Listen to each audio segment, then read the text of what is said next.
Thanks for joining me, Mr. P, for Chapter 14 of FAKER.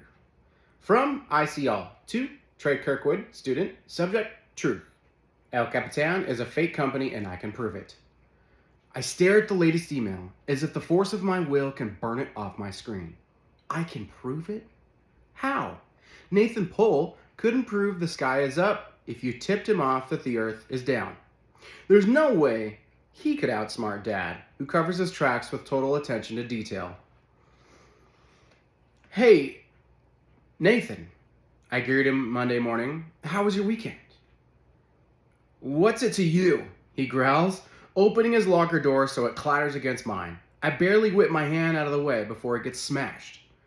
Everything about Nathan unfurls with a combination of chaos and violence. He dumps out the contents of his backpack, picks out his phone, and slams it onto the upper shelf. My eyes follow that phone, almost hypnotized.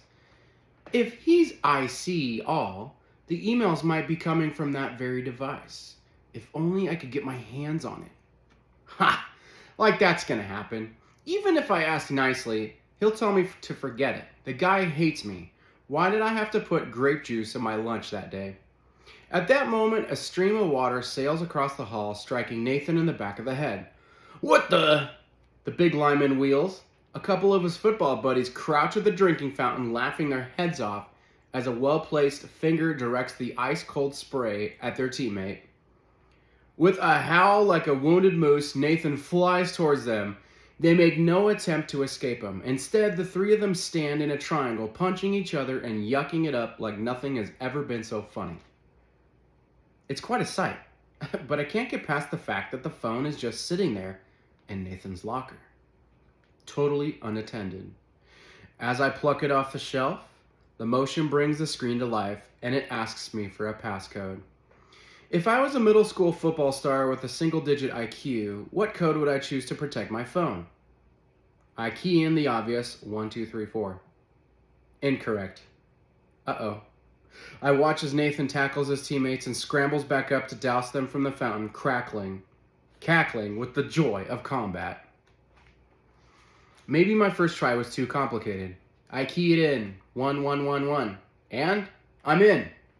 I open his email and check what he sent out. Nothing looks familiar, no mention of IC all. I scan his home screen. There's no other mail app, no separate account. The sound of high fives returns my attention to the war zone. All three players are on their feet again, a little wetter, celebrating a great morning. I sneak the phone back onto Nathan's shelf. Okay, his phone is clean, but that doesn't mean anything. IC all could be an email identity he created on a computer or tablet at home. Although some of the messages came in during the school day when he wouldn't have access to a home device. Nathan lumbers back to his locker, shaking a fine mist out of his wet hair. What are you looking at? He tosses at me. Nothing. I shut my locker and start away, making sure to avoid the spreading puddle around the drinking fountain. How can an experienced pro like my father have anything to fear from a guy who picks 1111 as a secret passcode? Unless Dad said we don't own the Albion Pond land, which is okay since there's never going to be a factory there anyway, but here's the thing. Somebody owns that land, and that somebody has to know that the planned factory is a hoax. I'm not saying 12-year-old Nathan Pohl owns a swampland in the middle of town, but what if his uncle does, or an old family friend?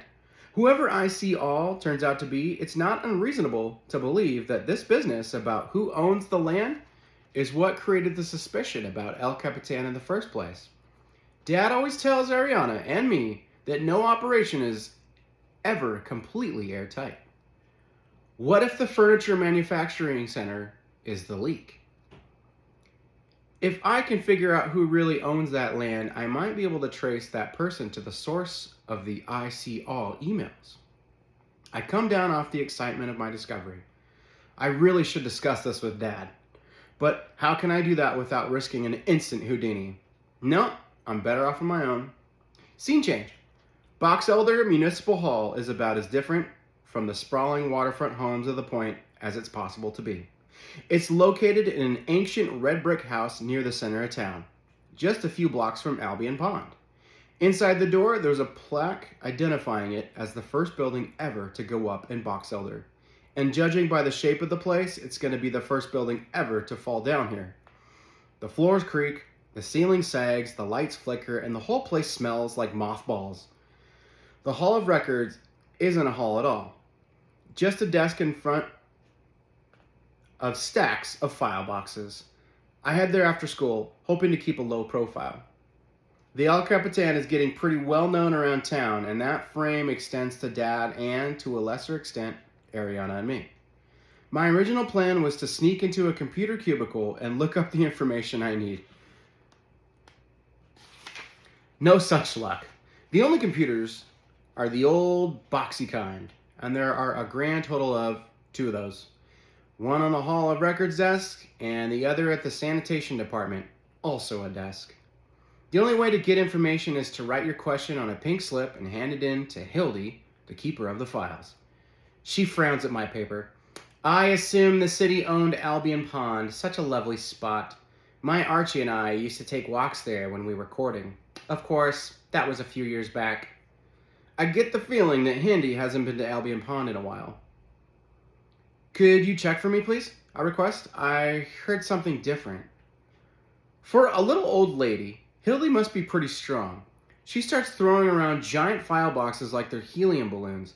Finally, I'm watching the whole thing and I'll never understand how she finds the right one and pulls out a file folder so yellowed and dog-eared that it could contain the original Declaration of Independence. Considering the folder is so old, the paper that comes out of it appears crisp and brand new. Well, you look at that, she exclaims, peering at it through thick reading glasses. Who owns the land? I ask eagerly. For the longest time, it was the city of Box Elder, just as I thought. But it's been for sale for many years. Then, just 2.5 weeks ago, somebody bought it. She holds out the page for me to examine. I lean closer. Under purchaser is handwritten, the Barstow Collective. What's the Barstow Collective? Well, I wouldn't know that, Hildy replies. She starts to put everything away. You mean that's it? Don't you care who these people are who just bought a big chunk of land in the middle of town? Not even a little bit, Hildy announces almost proudly. We're the Hall of Records. We don't pass judgment on whether something is good or bad. We just make sure it's written down. So I thank her and exit the town hall, but I don't make it any farther than the bench at the corner. I whip out my phone and Google the Barstow Collective. Sure enough, there it is. I tap the link and a webpage appears. Fancy lettering surrounded by an elaborate border of interconnected vines. The Barstow Collective. Welcome to the Barstow Collective, where global goals are pursued on one local project at a time. We invite you to join our team as we work to build a brighter future for our communities and our world. So it's legit. A real organization that... I pull up short. What do they do? I scan the page, scrolling with my finger. There's a lot about goals and making the world a better place and the fact that it's going to happen both globally and locally, but it doesn't really say anything more than that. Do they make something or offer services? Are they a business, a store, some kind of charity? Why would anybody form a whole company to do nothing? That's not totally true, I remind myself. They've done at least one thing. They bought Albion Pond, but there's nothing about that either. No list of recent activities or projects or accomplishments. Most websites have information about products and ways to get in touch, but this one doesn't. There's no email link, no mailing address, no online form you can fill out to ask a question. At the bottom, in faint gray numerals, is a telephone number. Eagerly, I punch it into my phone.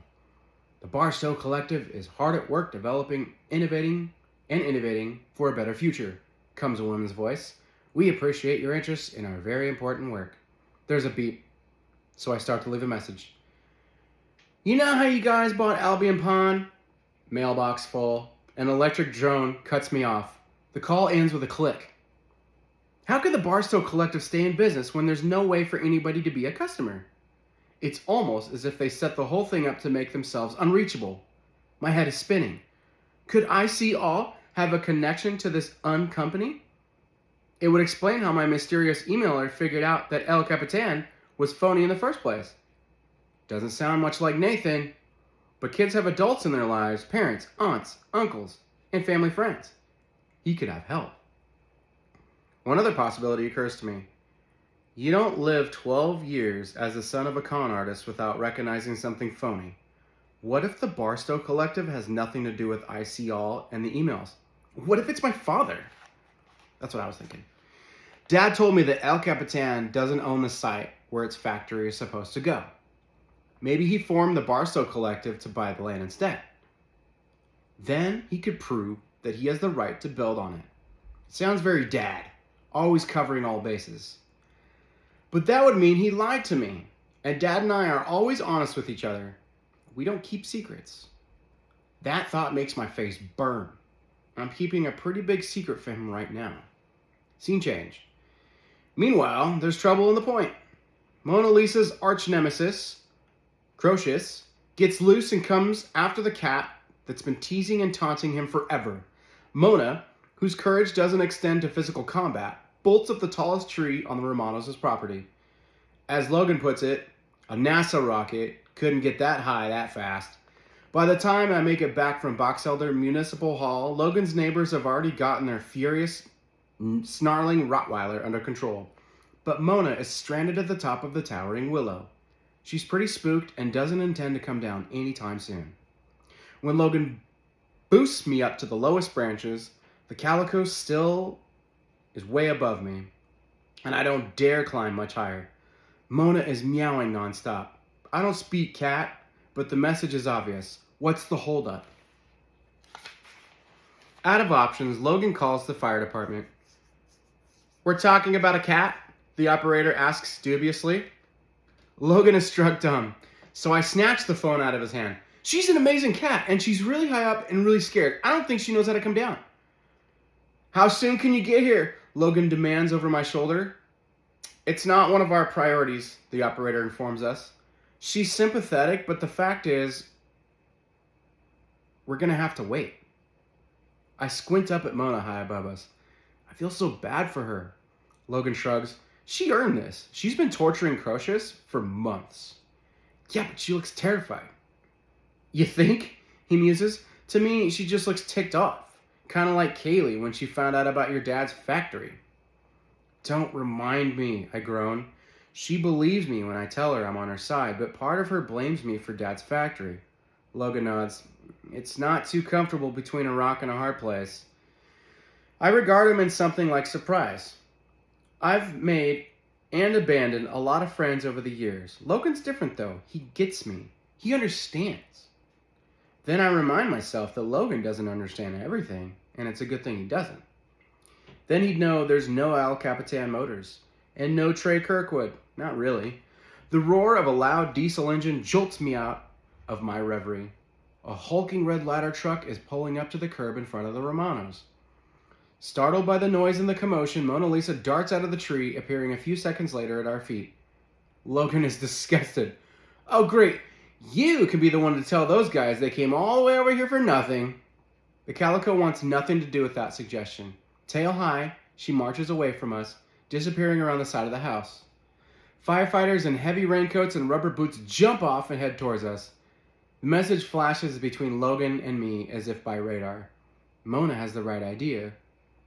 We get out of there running all the way, and for some reason we're laughing our heads off even though nothing very funny has happened. That's the end of chapter 14. Thanks for joining me.